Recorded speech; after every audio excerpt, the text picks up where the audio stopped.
Welcome back to the channel, y'all. I've been slowly putting together this X-Men wave, and I finally just kind of bit the bullet and bought these last couple figures that I needed, and they were about 20 bucks each. They weren't crazy discounted, but I think these 4 figures right here I was able to get really cheap, and then maybe $17 or so for Corsair. So overall, I think I did pretty good. And yeah, this was one of the ones I was most excited for, was the Quentin Quire figure. It's just a really cool figure to have on the shelf. If you have ever read the Grant Morrison run, you'll remember him.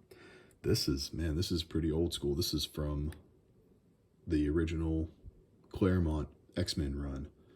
There's that famous scene where Wolverine beats this guy and then puts his suit on. So Wolverine's in this suit for a short time there. And he's a Star Jammer with Corsair, and then Ch'od. I never knew how to say it, but I can finally put this guy together. And hopefully I get the right legs on there. Yeah. So, yeah, that was popping there real nice. Now we got the arms here. And last, we got the head. This is really the best piece of the whole Build-A-Figure, is the head. The jaw hinges, and it's actually got a really cool sculpt. Let's see how hard it is to get this head to come on there. The heads sometimes are the hardest piece to get on these Build-A-Figures because that knob will just move. They don't necessarily click in. I don't know if you could hear it on the camera the way the other pieces really click into place, but I think I got it. So, yeah, definitely a little bummed by the quality and just the care put into this guy. He could really use some paint on the nails, and I don't really understand. I guess the layering is kind of cool, but then of course this color is not going to match this, and that just looks terrible.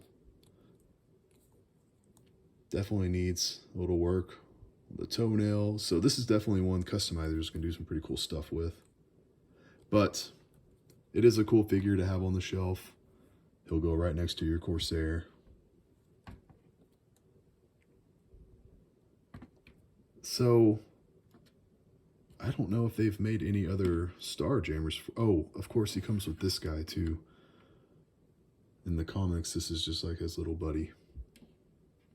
So these 3 Star Jammers, I'm thinking my favorite figure, I know this is going to be a little funny, but it's probably the Cyclops. Cyclops is one of my favorite figures, and I just like the suit. I just love this suit.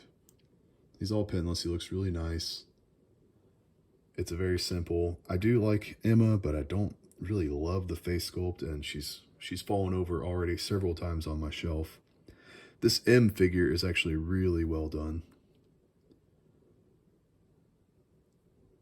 That's very nice.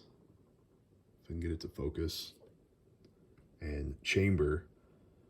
Man, I remember reading these comics when I was a kid in the 90s. Yeah, the Chamber figure is really well done.